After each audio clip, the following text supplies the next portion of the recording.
Buenos días. Buenos días. Buenos días.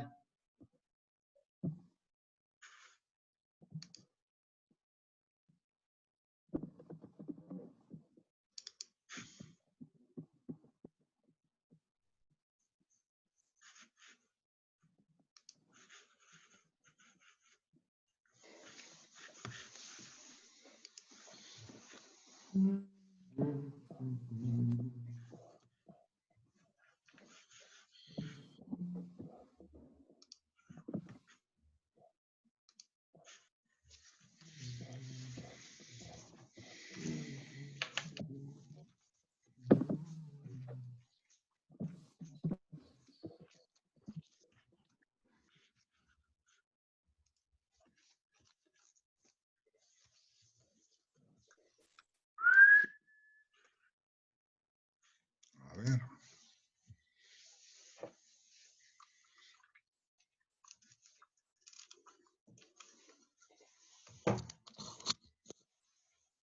Buenos días. Buenos días. Bien. Buenos días. Vamos a hacer una prueba de sonido porque en las 2 horas anteriores me decían que a veces se cortaba. ¿Me estáis oyendo bien sin que se me corte la voz o se me va entrecortando? Yo oigo bien. La voz va bien. Nosotras bien. Vale, si José María, si ves que... ¿Está José María el delegado por ahí? Y aquí estoy. Si ves que se me entrecorta la voz, no dudes en interrumpirme rápidamente para buscar otra conexión. Porque tengo Muy 2 bien. opciones de conexión y según se saturan paso de una a otra, pero eso puede hacer que se corte la sesión y haya que volver a entrar, pero mejor que nos entendamos a que no nos entendamos, ¿no? Vale, Perfecto. muy bien. Bueno, pues vamos a rezar, espero que sigáis bien. En el nombre del Padre, del Hijo y del Espíritu Santo. Amén. Dios te salve María, llena eres de gracia, el Señor es contigo. Bendita tú eres entre todas las mujeres y bendito es el fruto de tu vientre Jesús. Santa María, Madre de Dios, ruega por nosotros pecadores, ahora y en la hora de nuestra muerte. Amén. Muy bien. Bueno, pues creo que os envié, simplemente por aclararlo, un horario de tutoría, con una dirección de Zoom de tutoría, ¿no? Sí, entonces ahí el sistema será que hoy va a ser el primer día que lo pruebe, ¿no? Si luego hacen falta más tutorías, pondré más.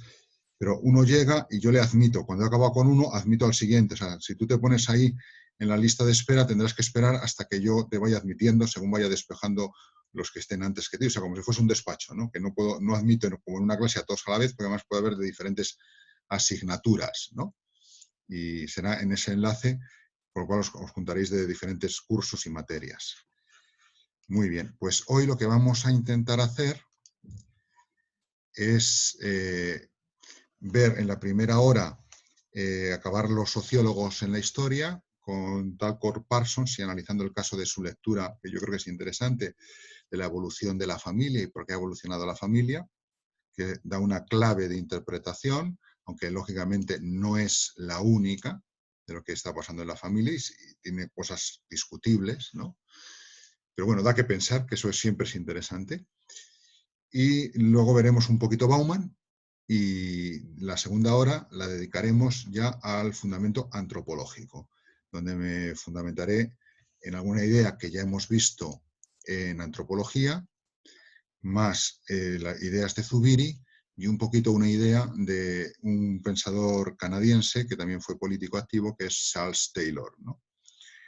De un quebequiano, que se dice, ¿no? Quebequiano porque es procedente del habla francesa, aunque curiosamente toda su vida académica ha sido muy oxoniense, muy de Oxford, y luego su vida política muy canadiense, no con partidos autonomistas o independentistas quebequianos, sino de una visión más de unión del Canadá, ¿no? Tiene ese problema entre los francófonos y los anglófonos, que para unos es un problema y para otros es una riqueza, ¿no? Es algo que se repite curiosamente en muchos países, ¿no? Entre ellos también el nuestro en el que vivimos en España, ¿no? Bien, entonces empezamos con Talcott Parsons, que nace en Colorado en el año 1902 y muere en Múnich en 1979. Desarrolló su vida académica fundamentalmente en la Universidad de Harvard y tiene dos obras centrales, que son de donde voy a coger yo, antes de entrar al caso de la familia, las ideas fundamentales. La primera es La estructura de la acción social, de 1937, y la segunda obra es El sistema social, de 1951. Ha sido un pensador muy influyente en sociología, hasta que por su lenguaje y demás ha ido siendo reemplazado, ¿no? Ya no tiene tanto peso. Si hubiese que poner una ascripción entre esos dos que siempre nos salen, los individualistas y los holistas, los que defienden la libertad y los que defienden el peso de lo social, bueno, pues este pasaría un poco como con Durkheim, es un poco holista, aunque se puede discutir si da espacio suficiente a la libertad, y eso como buen norteamericano parece que es verdad, pero es de los que están un poquito a caballo, ¿no? Pero por su terminología, que a veces va un poco ligado al carácter sociológico, da más peso al todo, ¿no? Acordaos que el que da peso al todo a costa de la libertad, de disminuir la libertad, es holista. Ahora, ¿la disminuye o la elimina del todo? No. Luego, ¿sería puramente holista? Pues no. ¿Sería más o menos holista que Durkheim? Pues yo creo que un poco menos, porque Durkheim, su lenguaje es más holista, aunque Durkheim sí da peso a la libertad también, como ya vimos. O sea que siempre aquí hay una cuestión de etiquetación que siempre es un poco injusta. Lo importante de nosotros es, a la hora de interpretar a estos pensadores, que nos demos cuenta de los dos polos, ¿no? De que hay una parte de la verdad, que es la libertad, y hay otra parte de la verdad, que es el peso de lo social, la presión social. Creo que no llega a ser dictatorial de una manera absoluta, ¿no? Aunque sí es verdad hasta el punto de que la ingeniería social funciona, que la propaganda funciona, que la manipulación funciona. Y eso con seres libres, que luego te indignas, ¿no? O sea, a mí me han manipulado, pues sí, pero ¿a que no te dabas cuenta cuando te manipulaban? Pues no. ¿Y estaban decidiendo por ti? Pues sí. ¿Y ahora ya has espabilado un poco y eres suficientemente crítico? Pues vete tú a saber, ¿no? Es decir, que es verdad eso, o sea, que la libertad está muy limitada, muy condicionada por el peso de lo social, que las estructuras sociales, los medios de comunicación y todo, bueno, esa es la cuestión de fondo que estos autores están ahí, es en esa lucha, y luego dan elementos para analizar eso, ¿no?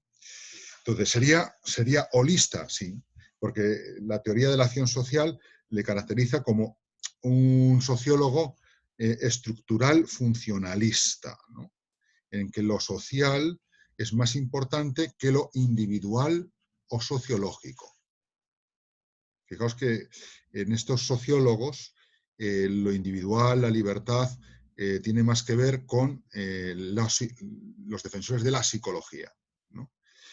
También, para ir resumiendo cosas, es decir, holista individualista tiene que ver con un sociólogo que es más de la explicación que uno que es más de la comprensión. El holista explica a través de las estructuras por qué el individuo hace esto. El individualista comprende por qué un individuo desde su psicología actúa libremente de esta manera, ¿no? Entonces, lo bueno siempre está cuando se tienen en cuenta las dos cosas, ¿no? En su realidad, ¿no? Entonces, Parsons da más peso a lo social frente a lo individual o psicológico, aunque también parece ser que no le gustaba que le clasificasen, por eso cuando te ponen una etiqueta y estás vivo, te enfadas, ¿no? Pues yo no soy estructural funcionalista, ¿no? Pero bueno, sus fuentes, pues es la anterior generación de sociólogos, empieza con Weber, y de ahí va a Pareto y a Durkheim y los difunde por el ámbito anglosajón, ¿no? Vemos que ninguno de ellos era estrictamente anglosajón, ¿no? Pues ya es la tercera generación de sociólogos, ¿no? Y normalmente su aproximación a la realidad social intenta ser realista y analítica. ¿Qué quiere decir con realista? Con realista quiere decir que, y aquí es donde se ve que rompe un poco con la tentación de un holismo exagerado, ¿no? es que no puede haber una verdad sobre la sociedad. Bueno, enhorabuena a los del Redentoris Mater que acabáis de conseguir conectar, bienvenidos. Estabais peleados ahí 10 minutos con la conexión. El Redentoris Mater de Madrid. Fenomenal. Bueno, pues estamos viendo a Parsons, ¿no? Y viendo su método, que él dice que es realista y analítico. ¿En qué consiste su realismo? Su realismo consiste en que no hay realidad social que no toque un problema particular o un caso particular. Si no llego a lo particular, no hay teoría que me valga, ¿no? Y en eso se ve una resistencia al holismo, ¿no? A la generalización. Sin embargo, por lo otro, lo analítico quiere decir que hace falta, en su lenguaje, un análisis teórico esquematizado. Y es donde hay una estructura funcional. Y ahí es donde está el componente más holista, ¿no? Bueno, son nombres, pero bueno, hay que un poquito saberlos decir, ¿no? Y también se ve su sublevación contra ese carácter estructural funcionalista o holista en la importancia que da a lo voluntario. Lo voluntario de la persona que está en la sociedad y que está dentro de una estructura y de un esquema es decisivo porque la persona no actúa sin una motivación. Y ahí él está muy en diálogo con la psicología del momento. Hace falta motivación, por lo tanto, reconocer que la persona se ve influida por sus propios fines y por sus propios ideales. Y ahí está sublevándose contra dos cosas, esto es muy norteamericano, ¿no? Contra el conductismo psicológico, en que la persona queda, fijaos el parentesco, ¿no? Conductismo, holismo están muy emparentados, ¿no? La educación, los condicionamientos del entorno, el refuerzo, etcétera, decide tu conducta, ¿no? Pues él rechaza eso, ¿no? O sea, yo no soy solamente una persona programada, ¿no? Socialmente porque psicológicamente funcione de modo conductivista, ¿no? O conductista. Y también contra la filosofía materialista, tipo Marx, ¿no? ¿Por qué? Porque la motivación implica que los ideales cuentan, lo espiritual cuenta. No estoy predeterminado por unos intereses, aunque los intereses materiales de mi materia, de la economía, influyan, luego lo veremos en la familia, ¿no? Estos no determinan mi conducta. Estos son operativos precisamente porque yo también tengo unos fines, una capacidad de motivación, ¿no? Entonces, el acto de voluntad ahí analizado es muy, muy importante, ¿no? Bien, parece así como que es interesante, ¿no? Bueno, pues vamos a ver cómo él, en la obra La estructura de la acción social, de 1937, describe esa acción social, ¿no? Es una teoría de la acción social. En ese sentido, está en continuidad con la anterior generación de sociólogos que busca la respuesta en qué es la acción social, ¿no? En Durkheim, la que está con presión social. Pareto, la acción lógica económica o la acción no lógica cuando desborda lo económico, ¿no? Weber, pues la acción que tiene también en cuenta esas motivaciones de tipo religioso, por ejemplo, ¿no? ¿Qué es la acción social, ¿no? Bien, frente a la acción individual, ¿no? Bien, pues él describe, no sé, voy a intentar, si no funciona y queda horrible, pues prescindimos de ello, voy a intentar hacer un esquema, esto he descubierto que tiene una pizarra y entonces voy a intentar usarla. Lo que pasa es que como mi ordenador no es táctil, pues entonces la pizarra será hecha con ratón, ¿no? Bueno, ahí tenéis la pizarra, ¿no? Entonces vamos a tener... Ah, se ha puesto en pausa esto. ¿Por qué se ha puesto en... ¿Veis mi pizarra o no veis mi pizarra? No. No. Es que creo que estás compartiendo pantalla en vez de haber puesto pizarra. Puede ser que antes tengas que poner la pizarra. Bueno, voy a cerrar la pizarra a ver qué pasa. A ver. No, yo elijo aquí la pizarra y digo compartir. ¿Ahora sale una pizarra o no? No, ahora sale compartir pantalla, pero está en negro. ¿Qué? Ahora. ¿Ahora está? Sí. Sí. Sí.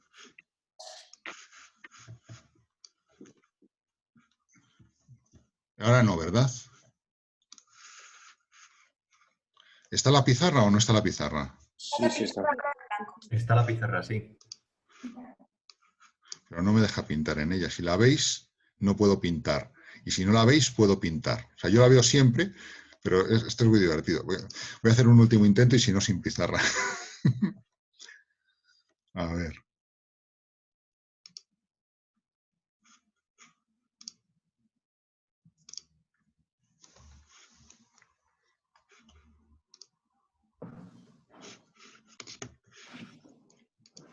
Ahí va la pizarra.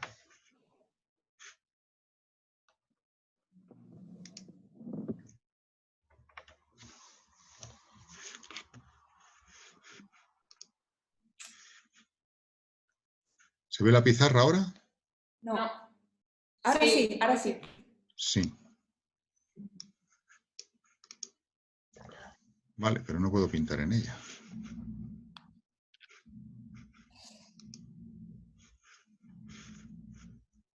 ¿Ahora veis que pinto en la pizarra? Sí, ahora sí. Ahora sí. Vale. ¿Seguís viendo la pizarra? Sí. ¿Sí? ¿Sigue viéndose? Sí. Vale, fenomenal. Bueno, entonces vamos a pensar cómo ve la cuestión Parsons de la acción social. Entonces tenemos al actor social. El actor social, con su libertad, con su voluntad, busca un fin, tiene una motivación, que puede ser un ideal también, ¿no? Puede ser un ideal. O puede ser también, no solamente un ideal, que puede ser también un estado futuro propio de la sociedad, ¿no? Mejorar la sociedad, cristianizar la sociedad, el nuevo orden de cosas masónico capitalista, el que sea, ¿no? Pero tiene una finalidad, ¿no? Entonces, esta línea sería la de su vida, ¿no? Pero esta acción del hombre, que hasta ahora está considerada de una manera individual, se encuentra en una situación que lo envuelve, está dentro de una situación. La situación, ¿no? Dentro de esta situación, Perdón, sí. es que no sé si estás pintando, pero no vemos si pintas. Ah, no sale lo que pinto. Ahora mismo no, solo hay una raya roja y negra en cada color. Bueno, ¿Y ahora veis lo que he pintado? ¿No? no. No. ¡Qué horror! Ahora. Ahora sí, ahora sí. Ahora. Ahora sale todo tuyo. Esto es como un show total, ¿eh? Bueno, se ve que es que tengo que poner, como yo tengo dos pantallas aquí, tengo que poner la pizarra en la que no pongo los documentos. Vale, bueno, el actor tiende, ¿no?, a un fin, que puede ser un ideal o un estado final de la sociedad, pero eso se da en medio de una situación. Esa situación está compuesta de dos tipos de cosas. Unas que él no controla. A esas las podemos llamar condiciones. No dependen de mí, están ahí dadas, ¿no? La situación económica mía, la situación de la política internacional, la situación de coronavirus, que no es culpa mía y está ahí influyendo en todo, ¿no? Son las condiciones. Aquí no hay control, no puedo controlar. Pero junto a eso hay otra serie de cosas, que sería todo este ámbito de aquí, en el cual sí controlo. Son factores de mi situación que yo puedo modificar. Puedo estudiar más, puedo hacer una oposición, puedo casarme o no casarme si alguien me quiere, puedo tener hijos o no tener hijos, puedo cambiarme de mi pueblo a la ciudad o de la ciudad al pueblo, puedo abrir un negocio o no puedo abrirlo, tengo una familia que me apoya o no me apoya, económicamente si tengo tal, todo. Entonces esas partes de la situación que sí controlo es lo que serían los medios, ¿no? De manera que la acción social es esta acción que ha venido caracterizada por la voluntariedad que tiende al fin y que está en una situación en parte condicionante y en parte posibilitante, me da medios, ¿no? Porque aquí sí hay control por parte mía. Yo controlo, al menos parcialmente, ¿no? Ambas son partes de la situación, ¿no?, que condiciona mi acción y la convierten en social. Esa situación, en los medios, están sujetos a su vez por mi esquema y el esquema social de cómo funcionan, a ser captados como con un determinado valor, son valiosos o no, y al mismo tiempo están sujetos a una normatividad, ¿no? Hay un conjunto de normas que estructuran esos medios, ¿no? Entonces, la acción social queda así definida como social precisamente por ser una acción situada, ¿no? Y esto todo es de ámbito intersubjetivo y ya lo puedes aplicar a una sociedad más grande o a una sociedad más débil, ¿no? Esta sería como el núcleo del esquema básico de la estructura de la acción social, ¿no? Junto a esto, y no separado, conectando...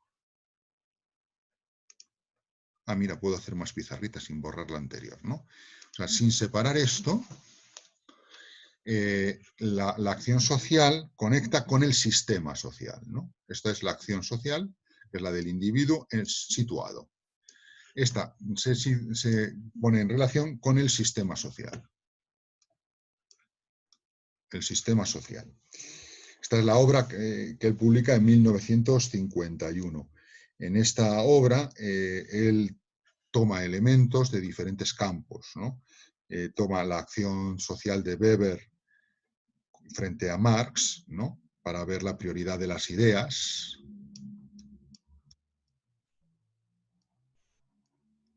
Acordaos del tema de la religión y su influencia en la acción. Toma un elemento interesante, igual que estaba en contra del conductismo, os dije antes, aquí se ve que él toma cosas de Freud, ¿no? De Freud... Ah, sí, puedo escribir.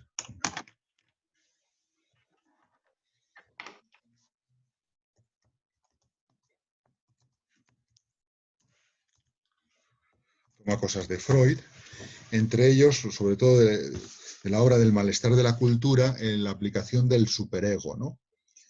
El superego, ¿os acordáis? No sé si lo habéis visto ya con Antonio Ávila, es la estructura del yo ideal que todos nos hemos hecho, ese super yo tengo que ser súper listo, súper trabajador, súper santo, súper perfecto, súper deportista, súper tal, no sé qué, que me presiona a mí, ¿no? Me presiona a mí y me amarga la vida, al mismo tiempo que amargármela porque me produce frustración, también me reprime, ¿no? Las cosas que no están de acuerdo con ese super yo. Claro, yo no puedo dedicarme a hincharme de chocolate, que es lo que de verdad me gustaría, ¿no? Porque si no, no puedo ser súper deportista, ¿no? Entonces, el super yo ideal me amarga la vida, me frustra, al mismo tiempo me espolea, ¿no? A crecer, claro, porque quiero ser santo, pero eso al mismo tiempo me produce frustración porque tengo la experiencia de mis defectos, pero al mismo tiempo me espolea a crecer, ¿no? Claro, el asunto es que Freud lo explica esto de una manera puramente psicológica y es verdad que hay partes que funcionan así. Y entonces el superego presiona al yo, ¿no? Y va haciendo que por esa represión cosas del yo queden en el subconsciente, ¿no? O en el inconsciente incluso, ¿no? Bueno, entonces, de Freud va a tomar esa idea del superego en cuanto que está construido socialmente, ¿no?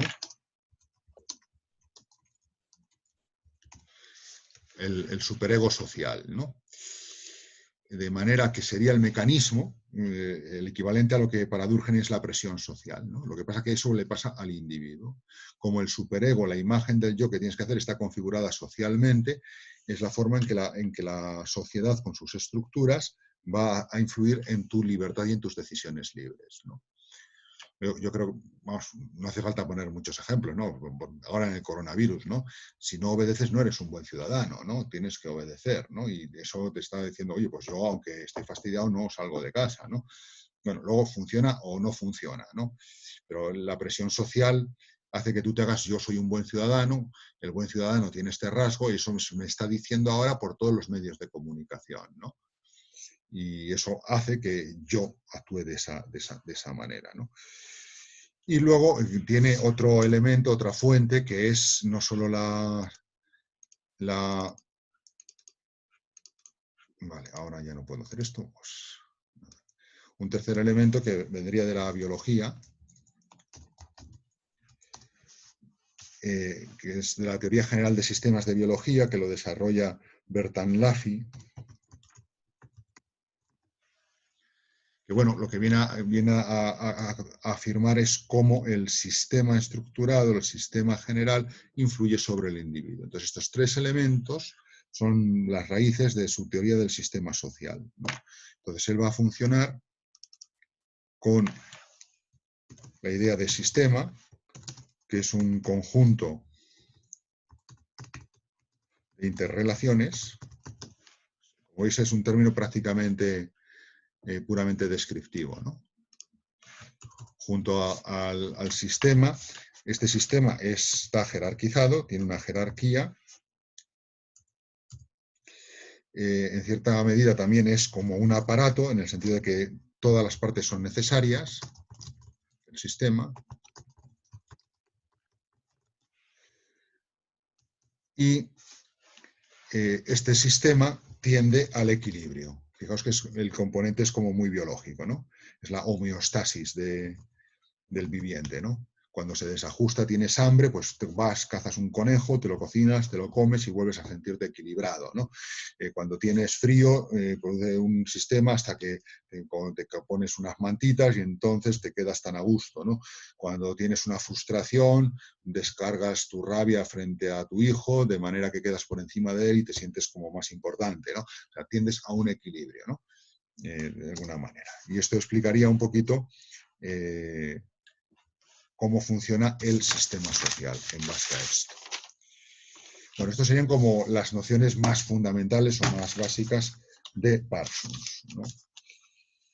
Bien, dentro de esta sociedad tendríamos cómo funciona el individuo. Él va cambiando mucho de modelo, ¿no? El más famoso es lo que él ha llamado el sistema ágil, ¿no?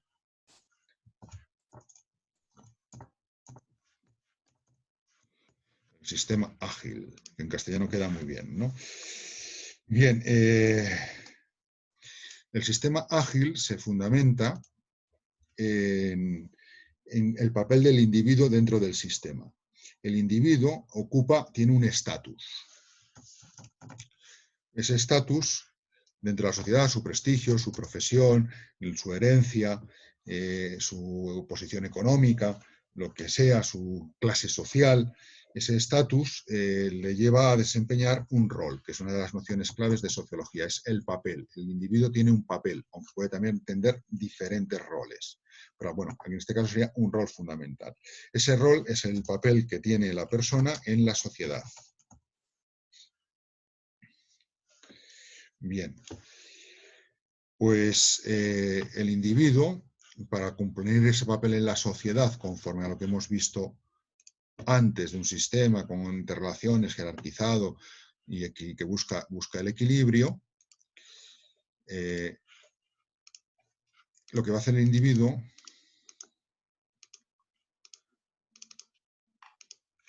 es adaptarse. Adaptarse al entorno social, ¿no?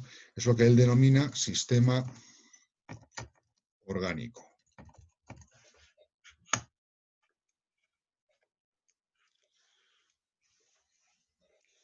Esta adaptación se hace mediante las metas, ¿no? Los fines que tiene ese individuo, ¿no? La capacidad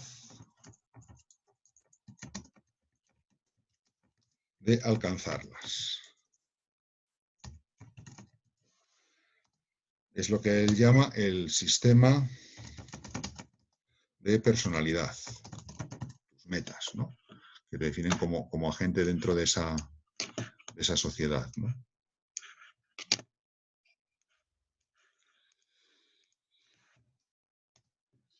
Y así vas logrando la integración en la sociedad. Esto es lo que él llamará por parte del sistema social. Y para conseguirlo va estableciéndose una latencia, que son las capacidades que tiene la sociedad para motivarte. Y tú para encontrar en la sociedad la motivación, ¿no? Los recursos para mantener tu motivación. Y esto es lo que da lugar a el sistema cultural. De manera que la persona dentro del sistema social contaría con todas estas variables que se pueden ir analizando y superponiendo entre ellas, ¿no? Este sistema, pues bueno, fue muy famoso, ¿no? Entonces, el sistema social, bueno, pues tiene que estar estructurado, ser de tal manera que sea compatible con los otros sistemas, tiene que buscar apoyo en los otros sistemas, tiene que ser capaz de satisfacer del sistema orgánico las necesidades, al menos de una parte significativa del sujeto, si no el sistema se va a venir a traste, una sociedad que no produzca felicidad, al menos mínimamente, que no dé un mínimo de alimentación y demás, pues no se va a adaptar y va a perecer, ¿no?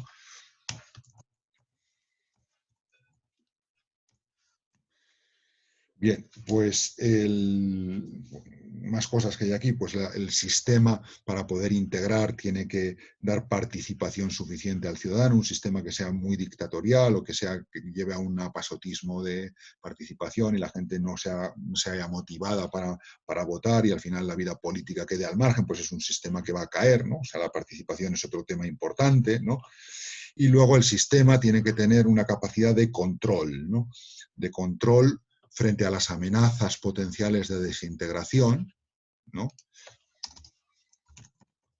Control, potenciales amenazas, y también junto a las que están de hecho, ¿no? Ya funcionando, ¿no? Y para lograr esto va a tener una importancia tremenda dentro del sistema cultural lo que es el lenguaje. El lenguaje para leer la realidad, para interpretar, para motivar, para controlar, etc., ¿no? Entonces, estos serían un poquito los elementos de análisis estructural con los que jugaría el amigo Parsons, ¿no? Bien, pues visto estos elementos, vamos a analizar con él, comparándolo con Simmel y la ayuda de Boudon, que es el libro que tenemos de referencia en esta materia, el caso de la familia y la evolución de la familia. Entonces, os muestro ahora, a ver si sé hacerlo.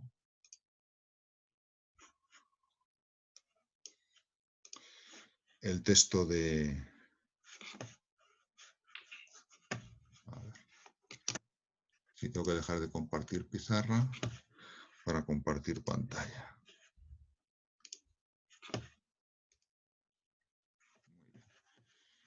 ¿Veis ahora ya la pantalla con el PDF? Se está cargando. Vale, gracias. Aparece ya. Este PDF lo tenéis en... ¿Sale ya o no sale? Todavía no. Ahora ya. Ah, vale. Se ve que Internet está un poquito complicado hoy. Bien, lo tenéis, el documento son 2 páginas escasas, 2 páginas y media. Lo tenéis en la carpeta compartida y en logos, ¿no? Es el de Parsons y la familia, ¿no? Bien, bien, este análisis que con esos elementos se puede estudiar un fenómeno como puede ser la nuclearización de la familia moderna, ¿no? Boudon utiliza la metodología de Parsons, añadiendo un elemento que antes no he puesto en el esquema, pero que él describe aquí, y que ahora veremos, y partiendo de un libro de Simmel, que es la filosofía del dinero. Es un tema interesante, ¿no? La filosofía del dinero, ¿no? En ese libro, que es lo que aparece sintetizado en este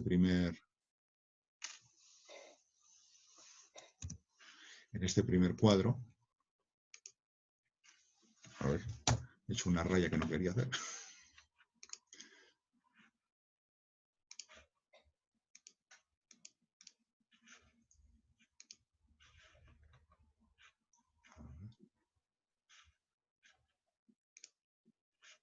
Perdonadme. Bueno.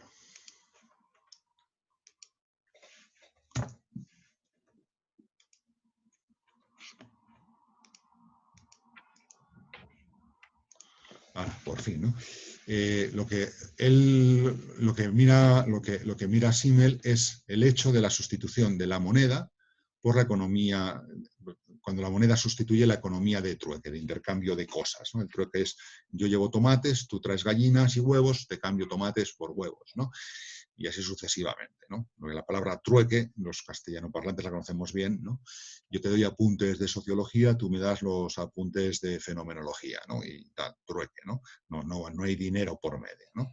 Bien, pues cuando ocurre la aparición de la moneda, como instrumento de medida, hace que se concrete el valor y de las cosas.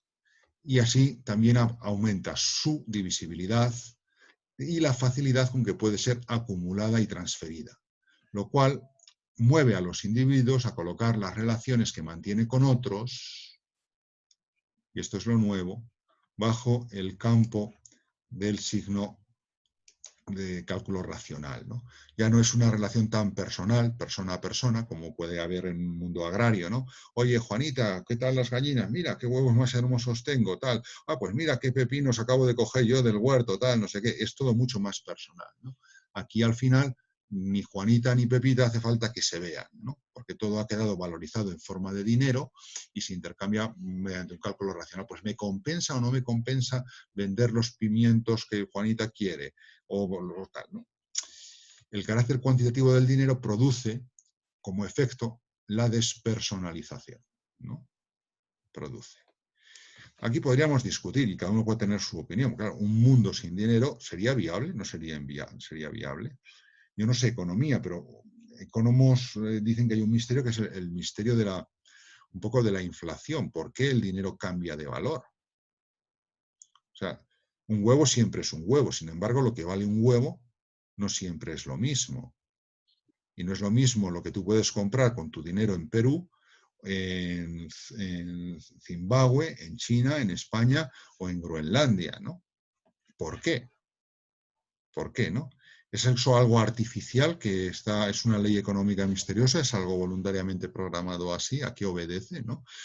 Pero bueno, puedes discutir muchas cosas del dinero, ¿no? También puedes discutir que realmente sea un efecto, ¿no? A mí es la palabra aquí que me resulta más, que hace posible este efecto, el dinero de la despersonalización, es así, eso sí es verdad. Ahora, ¿realmente es un efecto directo? ¿El dinero despersonaliza sí o sí el uso del dinero? Porque una sociedad global puede vivir sin dinero. Una sociedad global produce una despersonalización sí o sí, ¿no? Bueno, son elementos que uno podría pensar, ¿no? Pero bueno, lo que sí es verdad del estudio de Simmel es que muestra una relación entre un hecho puramente económico, sin meter el tema marxista de interpretación puramente estructural y dialéctica, pero muestra la relación entre un tema como la aparición de la moneda con un fenómeno social que es la despersonalización. Bien, esto que se puede ver pues, como del sistema orgánico se va pasando al sistema personal de valoración de las cosas, de ahí al sistema social de estructuración de la sociedad y al sistema cultural, ¿no? Podríais hacer la interpretación parsoniana de cómo la aparición del dinero recoloca el sistema, también se puede aplicar a la familia, ¿no? Y se puede sofisticar más. Y para eso Parsons utiliza los llamados patterns o variables de configuración, ¿no? Que son como 4 pares, ¿no? Y está aquí, no sé si lo veis bien, Enrique Cerrada, tú que estás el primero ahí en la imagen, ¿tú lo ves bien? Como para leerlo, pues lee el párrafo, despacito, el párrafo que está encuadrado, por favor. Podemos abrir aquí un útil paréntesis. Cabe reinterpretar el análisis de Simmel de un modo libre y sin embargo fiel, con la ayuda de esas célebres contraposiciones a las cuales dio Parsons el nombre de pattern variables, variables de configuración. Para explicar esas célebres dicotomías parsonianas que representan las 4 variables de configuración, específico difuso, universalista es particularista, afectivamente neutro, afectivamente orientado hacia el cumplimiento, adscriptivo, Podemos utilizar unos sencillos ejemplos. Así, la interacción entre el banquero y su cliente o entre el juez y el acusado son ejemplos de interacción específica universalista. Los dos casos, afectivamente neutra y orientada hacia el cumplimiento. En los dos casos, los agentes se guían por la consecución de un objetivo. La interacción se orienta, pues, hacia el cumplimiento. Este objetivo es específico: depositar un cheque o comprobar una coartada. La interacción es afectivamente neutra. La personalidad de los agentes está comprometida al minimum de la interacción y es universalista. Los dos agentes se conforman a unas reglas generales.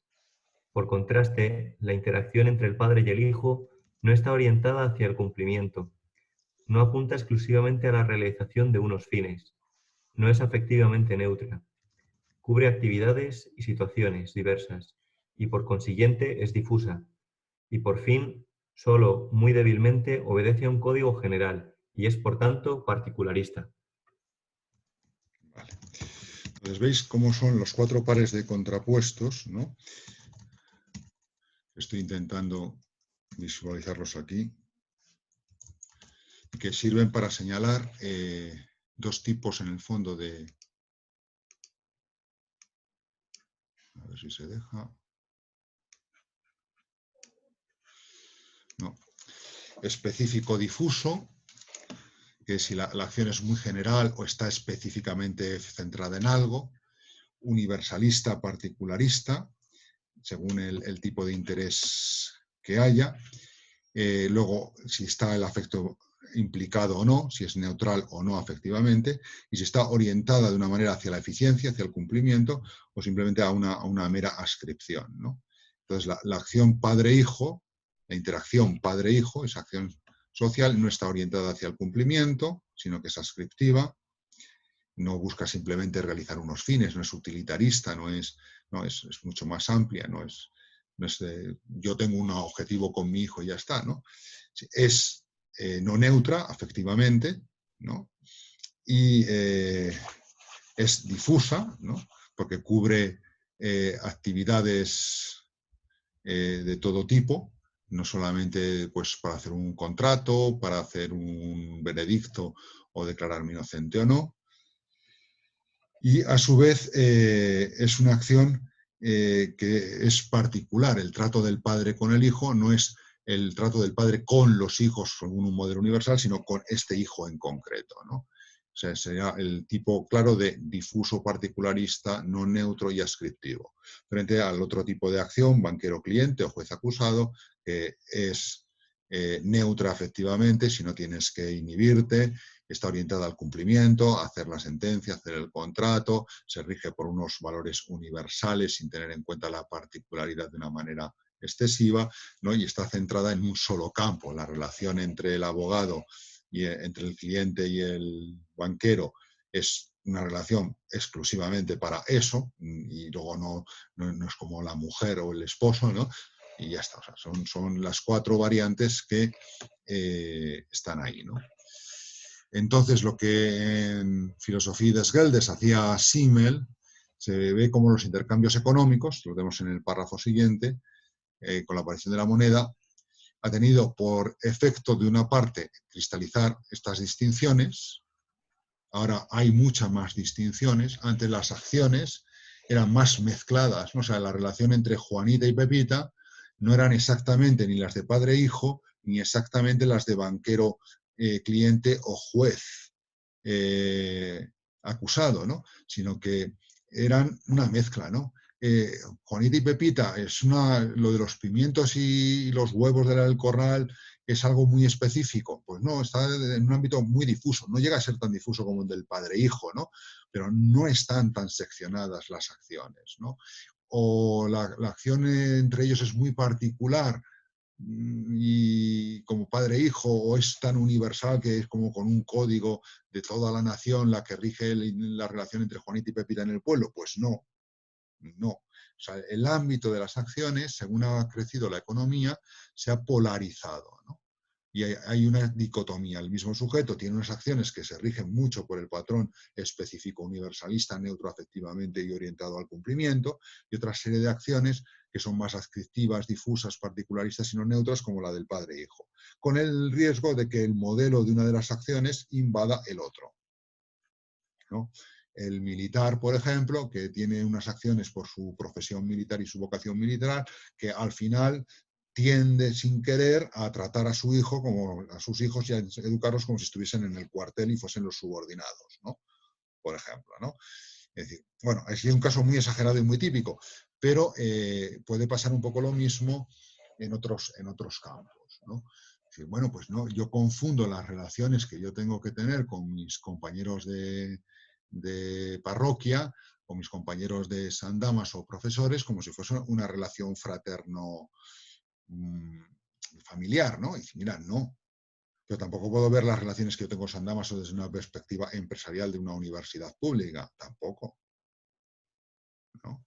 Es decir que, bueno, ahí hay... Sí es cierto que la aparición del dinero permite ver cómo, utilizando el sistema social de Parsons, hace visible, patentiza la evolución social, ¿no? y el cambio, ¿no? Y luego esto se puede aplicar, que es el caso concreto que quería sacar aquí, al caso de la familia, ¿no? Por ejemplo, una de las agustinas, ¿os animáis a, la que esté más cerca del micrófono o lo tenga más a mano, os animáis a leer el párrafo siguiente?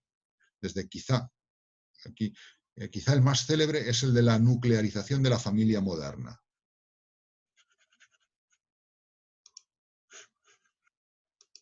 Si resulta muy complicado, pasamos a Nacho Manzanares. A la derecha. Sí, vale, ya está. ¿Por qué? Quizá el más... Perdón. ¿Voy? Sí, adelante. ¿Por qué, se pregunta Parsons, las sociedades industriales más avanzadas están caracterizadas por el hecho de que la cohabitación entre miembros de una misma familia tiende a reducirse cada vez más estrictamente a la pareja y a los niños? Y nos dice que ello resulta esencialmente de la naturaleza del sistema de división del trabajo en las sociedades industriales modernas. La complejidad del sistema tiene, por efecto, convertir a la profesión en una dimensión esencial del estatus. En otros términos, la renta, el prestigio, el poder y, de modo general, los recursos materiales y simbólicos de que dispone un individuo están ampliamente determinados por la naturaleza de su actividad profesional. Por otro lado, el estatus profesional de un individuo es, en general, la consecuencia de un largo proceso de inversiones y de tanteos. A partir de cierto punto, la familia ya no le presta ningún auxilio al individuo a este respecto. Incluso en el caso de que continúe aportándolo un apoyo financiero, es impotente para garantizarle el acceso a una multitud de profesiones. El comerciante o el artesano pueden, bajo ciertas condiciones, transmitir su estatus socioprofesional a su hijo o a su hija. Pero un empleado superior solo tiene una capacidad de intervención muy limitada sobre la inserción de su hijo o de su hija en el sistema de los estatus socioprofesionales.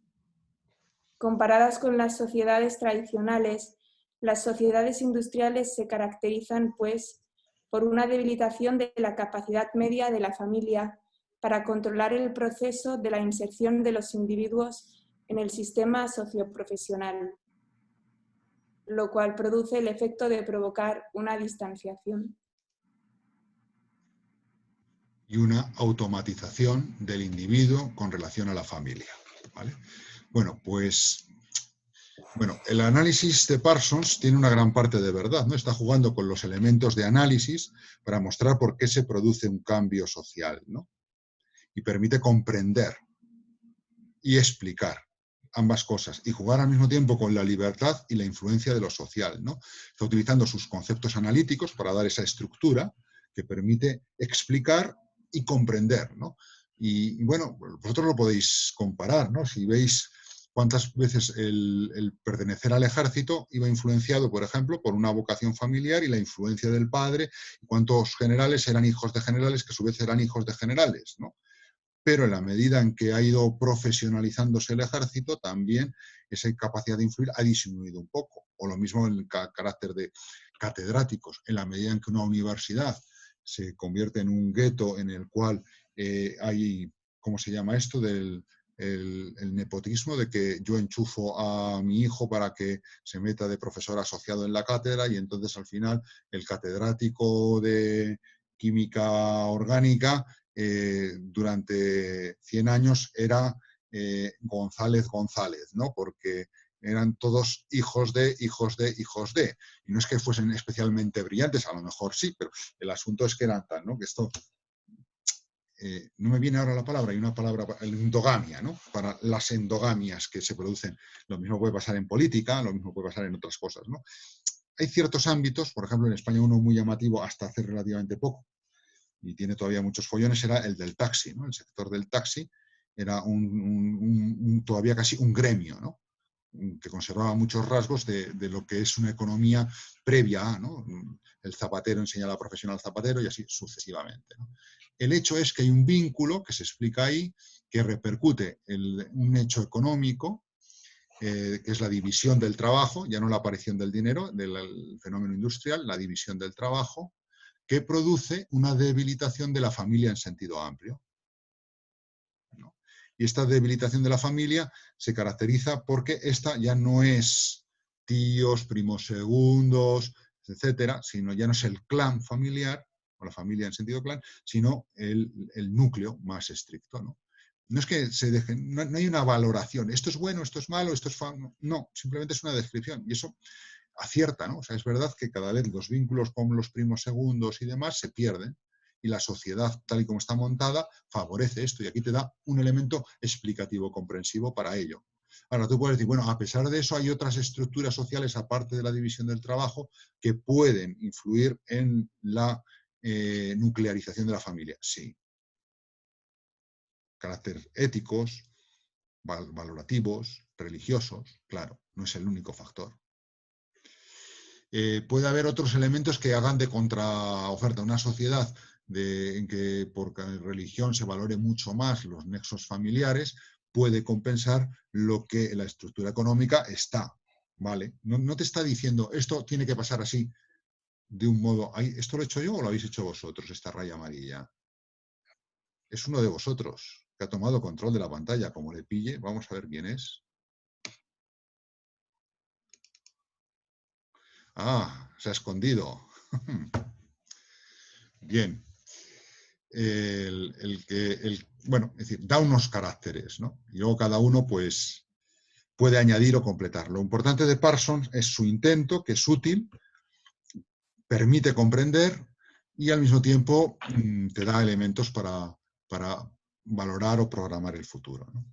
Bueno, ya ha pasado el tiempo, vamos a parar 10 minutos y dentro de 10 minutos nos volvemos a encontrar aquí con Bauman y la cuestión antropológica.